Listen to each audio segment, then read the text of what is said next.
All right, so now that we've created tables and we've worked with data and we've learned how to sort and filter, now it's time to start really manipulating that data.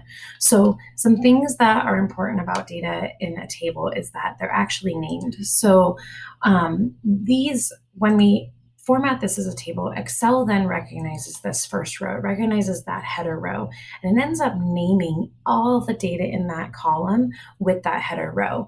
So this would be the gender column, age column, class column, and so on and so forth. So what's important is that I can actually utilize names and reference those instead of cells. So I can actually name cells whatever I want them to be. So when you're in here, I could reference the age column and I could find an average of it. I could do this also on the table design tab by adding a total row. When you're on the table design tab, you have these style options that appear once you've applied the table, and that total row will pop down at the bottom. When you insert the total row, you will have the option to have drop-down menus at the bottom row of every single one of these columns. And that allows you to put in whatever kind of function you want for that column. So I can choose average here for the age, and I can see the average age of students that I have.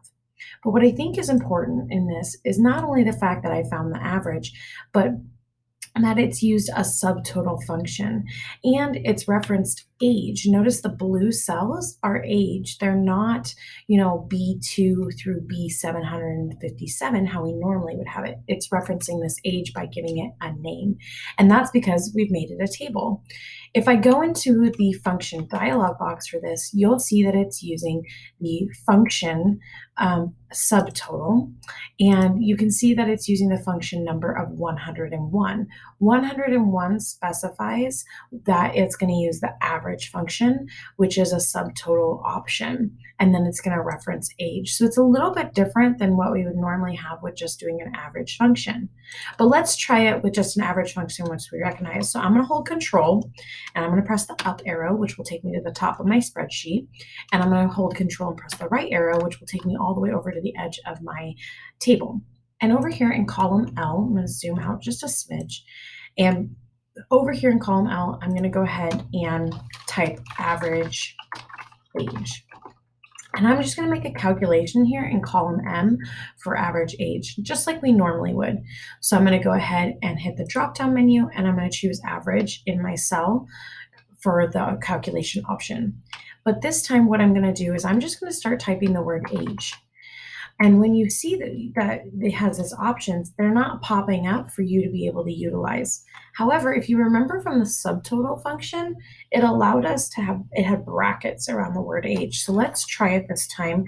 Instead of just typing the word age, I'm going to put a square bracket, and then I'm going to put age and close square bracket. When I hit enter, you'll see still nothing will happen. Okay, so now we have an issue because we're referencing this age, but it's not calling upon it like the subtotal did. So let's delete it. Let's go over and let's select age. So I'm going to go over to column B and I'm going to select the word age. Okay, so when I select the word age, you can see that I have table 1 headers and age. So it is in fact selecting the age, but it's only in fact selecting the headers. So now instead of this, I'm going to select this and hit backspace. I'm still inside my parentheses, and I'm going to go select all the data for age and see what happens. And we're just exploring what the naming mechanism is for age. And you'll see that the second you hit row 757, it's now not just referencing age in brackets, but it has to reference table 1. Table 1 is the name of this table that we've created. So it's finding the average of table 1's age range. And I can hit enter, and you'll see that it will actually find the average age just like we did before. Now, table 1 is a default name for our table. If I go to the table and I click inside of it, on the table design tab, I have the ability to rename that table. So I can name it like student data.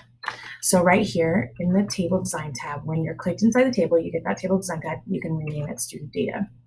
When you do that, and you go back to column M1, you'll see that now it's no longer table 1, it's student data and then age. So what's important is that the second that you make a table, you're actually naming every single column in there. So if I wanted to find like the average shoe size, I could go ahead and put in an average function here, and I can reference student data. And notice the second I start typing student now, it now pops up with a table option for student data. And then I can open my brackets and choose shoe size, and you'll see that now shoe size available. And notice when I open my bracket, it listed every column field that we had in that table.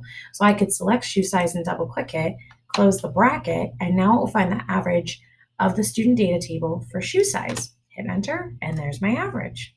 So it's naming those things, and we've named things before, so just kind of keep that in mind.